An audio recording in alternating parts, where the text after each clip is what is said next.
est toujours ensemble sur Média TV. Merci de nous rester fidèles. Tout de suite, place à l'invité de la rédaction. Nous revenons ce matin sur la tragique disparition de l'ambassadeur italien en République démocratique du Congo. Lundi dernier, en début de semaine, Luca Attanasio a été tué dans l'attaque d'un convoi du Programme alimentaire mondial. Le diplomate a été inhumé hier et a eu droit à des funérailles d'État. Nous sommes ce matin en direct avec Kinshasa et Henri Désiré Nzouzi.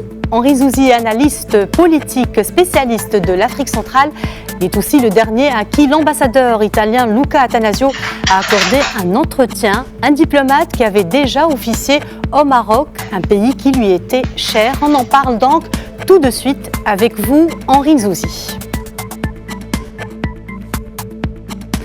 Bonjour Henri Nzouzi. Bonjour à tous. Merci d'avoir accepté notre invitation. Alors, revenons d'abord sur la disparition tragique de Luca Attanasio et les conditions de sa mort lundi dernier en République démocratique du Congo. Comme cela a été indiqué en introduction, il accompagnait le Programme alimentaire mondial dans un lieu où un projet est en cours, un projet qui est initié donc par le Programme alimentaire mondial, dont on rappelle qu'il a été gratifié du prix Nobel en 2019. C'est donc un projet qui tenait à cœur non seulement l'ambassadeur, qui s'est donc pleinement engagé dans cette opération, dont il faut rappeler qu'elle était organisée par le Programme alimentaire mondial. Malheureusement, au lieu dit des 3 antennes, une embuscade a été tendue par des assaillants dont il faut encore identifier l'origine. S'en est suivi des échanges de coups de feu. L'ambassadeur a été touché à l'abdomen puis évacué. Malheureusement, il a succombé à ses blessures, alors que dans le même temps, son garde du corps ainsi que le chauffeur du Programme alimentaire mondial, eux, ont été lâchement abattus sur le lieu donc du drame. Justement, Henri Nzouzi, 2 jours après la mort du diplomate italien, l'émotion est vive en Italie. Le pays veut des réponses et demande une enquête à l'ONU. Oui, parce que le gouvernement italien estime que l'organisation de ce déplacement, en tout cas du voyage vers le lieu qui était destiné donc pour le projet du PAM avec l'ambassadeur, était de la responsabilité du Programme alimentaire mondial.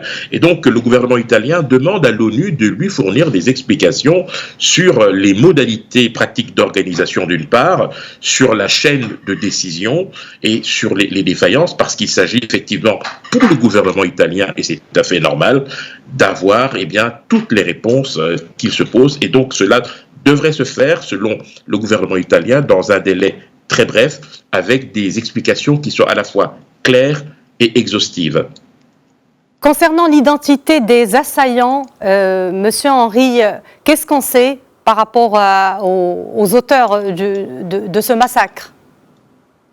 Alors, à l'heure actuelle, nous n'avons aucune certitude. Il appartiendra donc à la mission d'enquête de pouvoir le déterminer. Il y a la mission qui a été diligentée par le chef de l'État, le président de la République, Félix-Antoine Tshisekedi Tshilombo, avec une ferme détermination d'établir le plus rapidement les responsabilités, identifier les assaillants et bien évidemment les sanctionner. Et puis, il y a le soutien, l'apport d'autres enquêteurs, notamment venus d'Italie, à la demande du gouvernement italien. Et il y a, bien évidemment, cette exigence faite aux Nations Unies pour fournir rapidement également des réponses par rapport à ce qui s'est passé. Alors, Monsieur Henri, est-ce qu'il va y avoir une enquête du Conseil de sécurité sur les lieux de l'attaque ? À partir du moment où le gouvernement italien a saisi l'ONU pour qu'elle puisse faire la lumière sur ce qui s'est passé, on peut légitimement penser qu'il devrait y avoir effectivement une décision à ce niveau-là. Il faudrait pour cela d'abord que le Conseil de sécurité de l'ONU, qui a déjà condamné en des termes très très fermes ce qui s'est passé, puisse effectivement accéder à cette demande du gouvernement italien qui est somme toute légitime, et donc il faudra effectivement que des réponses soient apportées. Et que pouvez-vous nous dire sur le contexte sécuritaire des lieux où a eu lieu l'attaque, finalement ? Alors bon, il faut rappeler d'abord que l'Est de la République démocratique du Congo, depuis maintenant près d'un quart de siècle, vit malheureusement dans un climat d'insécurité chronique. Il y a eu de nombreuses tentatives pour rétablir à la fois la paix, mais aussi l'autorité de l'État. Cela s'est fait, je dirais, de manière progressive avec, d'une part, la présence massive de la MONUSCO, dont il faut rappeler que depuis quelques années déjà, a décidé de se désengager progressivement avec des réductions d'effectifs.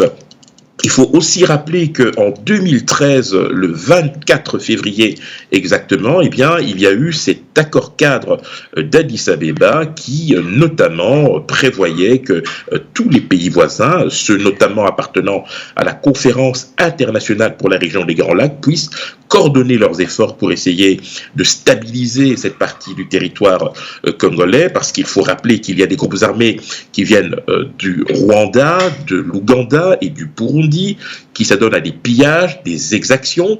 Et donc, le gouvernement congolais a eu en son temps à associer les armées ougandaises et rwandaises pour notamment traquer ces groupes armés. Un peu plus au nord, évidemment, on pense aux ADF, on pense également aux FDLR, ainsi qu'à des éléments, je dirais, résiduels. Bref, cette partie du territoire compte à l'heure actuelle près d'une centaine de groupes armés qui se défont, se réorganisent en fonction des circonstances, commettent des exactions, mais le font parfois, je dirais, pour mettre la pression à la fois sur les gouvernements qui sont, je dirais, en discussion avec Kinshasa notamment. On a vu les efforts qui ont été consentis ces derniers mois, notamment par le chef de l'État, pour essayer de trouver avec les pays voisins, eh bien, je dirais, la manière la plus efficace de pouvoir pacifier cette partie du territoire congolais. Une dernière chose, si vous le permettez, la communauté internationale s'est également très fermement engagée, notamment sur le plan humanitaire. C'est vrai que il y a eu pendant un certain temps une baisse en termes d'intensité des violences, mais malheureusement ces violences n'ont pas disparu et eh bien l'événement, en tout cas le drame qui est survenu il y a de cela quelques jours, montre qu'il y a encore beaucoup de travail à faire. Monsieur Nzouzi, Luca Attanasio était le plus jeune diplomate d'Italie, un ambassadeur qui prenait très à cœur sa mission. Henri Nzouzi, vous l'avez interviewé quelques jours avant sa mort. Si vous pouvez nous parler de cet entretien. Écoutez, avec le recul, lorsque je revois les images avec beaucoup d'émotion, je vois d'abord un homme profondément engagé pour la paix, sensible, je dirais, au sort des plus vulnérables, notamment dans la partie est de la RDC.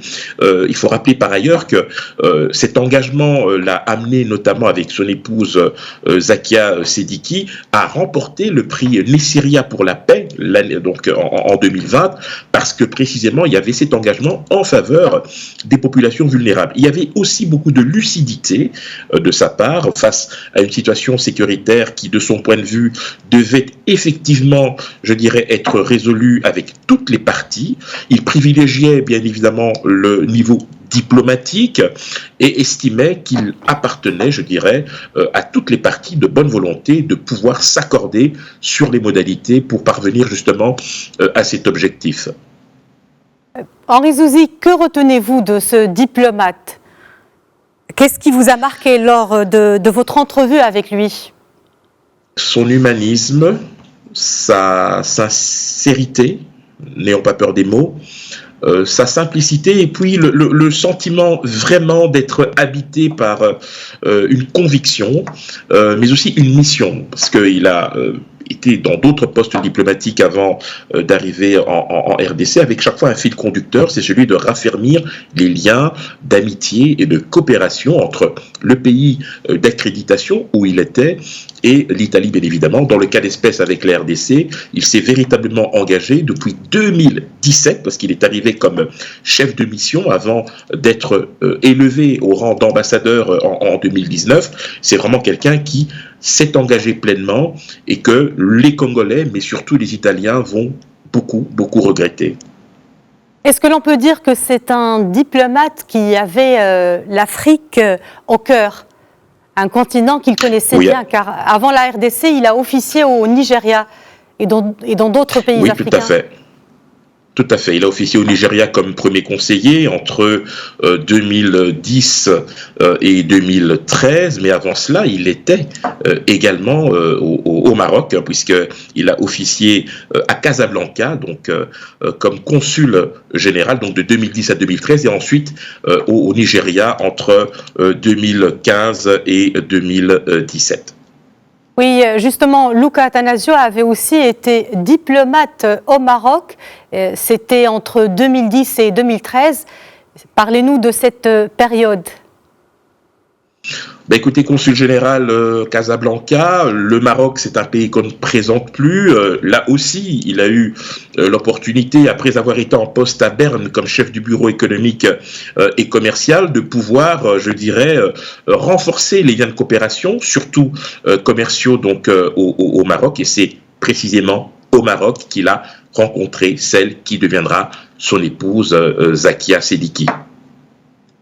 Luca Attanasio avait un lien particulier avec le Maroc, un lien qui allait au-delà de son métier, puis que son épouse, comme vous l'avez dit, elle est même d'origine marocaine, et il a eu 3 enfants.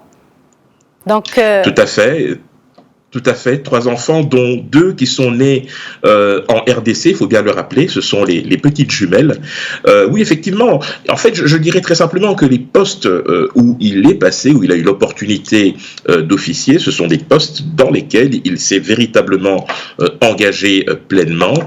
Et la RDC ne fait pas du tout exception, puisque c'était vraiment là où il avait pu déployer, je dirais, tout ce qu'il ressentait à la fois comme compassion, comme ambition, pour les populations notamment vulnérables, et puis il avait aussi surtout à cœur de préserver, de maintenir un dialogue permanent, constant, constructif entre l'Italie d'une part, donc il faut rappeler que l'Italie préside cette année encore jusqu'au mois d'octobre la présidence en exercice du G20, et la République démocratique du Congo.